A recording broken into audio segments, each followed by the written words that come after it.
to your favorite channel, Mastering Your Mind with Justin.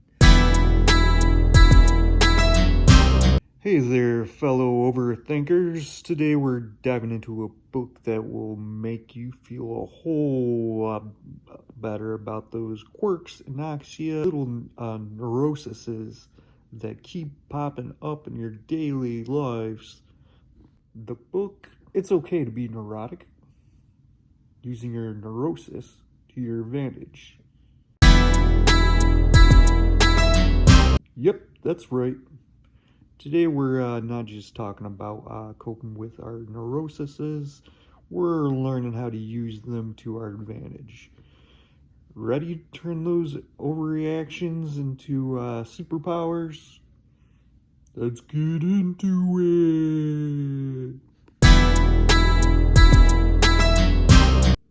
Alright, before we dive into this book, let's get clear on one thing. What does being neurotic really mean? Spoiler, it's not all bad. It's psychological neuroticism, referring to a personality trait, characteristics by tendencies towards anoxia, worrying, emotional sensitivity. But hey, doesn't that sound like everyone at some point? Well, we all have those moments when we overthink everything from whether we locked the door to whether we said something weird at the party.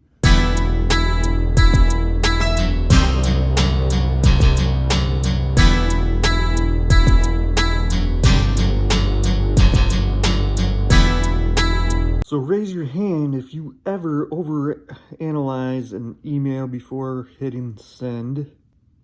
We all done that? Yeah, me too. And the book, the author drives deep into the why we're being neurotic can actually be a good thing. So if you ever felt a little too anoxiated or too sensitive, you're in the right place. Key message of it is it's okay to be neurotic. Is the neuroses aren't weaknesses, they're strength in disguises. Think of your neurotic tendency as energy. Sure, sometimes that energy shows up as a stress, but it can also show up as creativity, attention to detail, or emotional intelligence. This book gives us permission to reframe our anoxia into strengths, so that things you thought made you weird, turns out it might make you extraordinary.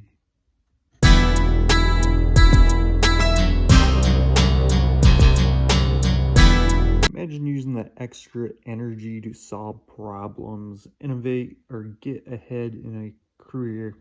For example, people who worry often are usually great at risk management. Why? Because they've already thought about every possible scenario that could have gone wrong. They're not just prepared for plan A, they've got plan B, C, and D lined up. Sounds familiar? Think about your quirks. What are some things you overthink or stress about? How could you turn that into a strength? Drop it in the comments. Let's reframe those neuroses. One of the biggest takeaways from this book is importance of self-awareness. We can harness our neuroses if we don't recognize them first. The author emphasizes that the first step is understanding your specific triggers and patterns. What situations make you anoxiated? When did you feel overwhelmed? Once you identified these patterns, you can start using them to your advantage.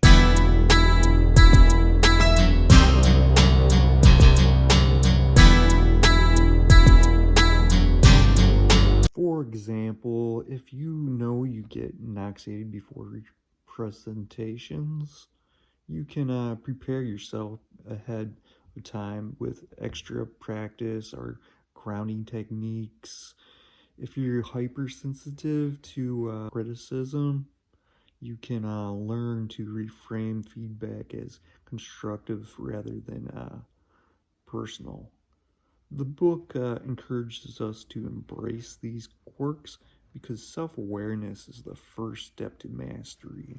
So, what's one scenario that always triggers your anoxia or stress? Share it below. Let us figure out how we can turn that into a strength. Let's talk about how to use your neurotic tendencies for productivity. The book gives us some great hacks for leveraging our emotional intensity and attention to detail. For instance, people who are naturally inoculated tend to be hyper organized. You can use that to your advantage by creating detailed to-do list, managing time efficiently, and staying ahead of deadlines.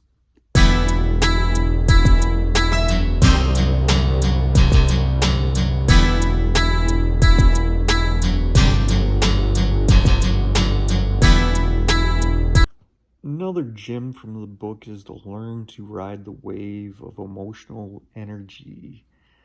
Instead of letting your anoxia stop you in your tracks, use that nervous energy as fuel to get things done. It's all about channeling your neurosis into productivity, like transforming anoxia into focus, our emotional sensitivity into empathy and connection. Here's a fun twist. Being neurotic can actually make you more resilient. The book explains that because neurotic individuals tend to anticipate challenges and think of through all possible outcomes, they're often better prepared to handle setbacks. Think about it. If you're already considered every worst case scenario, you're ready for whatever comes your way. In fact, research has shown that people who are a little high strung tend to bounce back from adversity faster because they're mentally prepared. This ability to recover from challenges is a huge strength. So, next time you're stressing about something, just remember it might just be helping you build resilience in the future. Let's not forget about relationships. This book touches on how neurotic tendencies can actually enhance our connection with others. Being emotional sensitive and making you more empathetic and worrying about your loved ones can make you more attentive to their needs. Of course, it's all about balance. You don't want to turn into a helicopter friend or partner, but by recognizing these tendencies, you can use them strengths in your relationships. So, if you're always worrying about your friends or family, use the energy to show them you care. Send them a text, plan a fun activity, or just let them know you're thinking of them. That's the upside of being emotionally sensitive. It makes you an amazing support system. Quick question: how does neurotic tendencies show up in your relationships?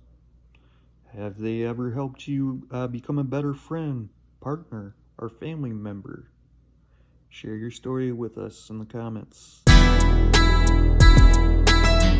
So, wrapping it up, It's Okay to Be Neurotic teaches us that our quirks or anoxia, our emotional sensitivities aren't flaws. They're assets waiting to be harnessed, whether it's your productivity, resilience, our relationships, being neurotic can be a superpower when you know how to use it. Key takeaway: self awareness and reframing. Once you start embracing those traits instead of fighting them, you'll see how much they can actually work for you. So, what's your neurotic trait that you're going to start using for your advantage? Let me know in the comments below. And if you enjoyed this video, give it a thumbs up, subscribe for more personal development tips, and hit that bell so you never miss out. Thanks for watching, and remember, it's okay to be a little neurotic.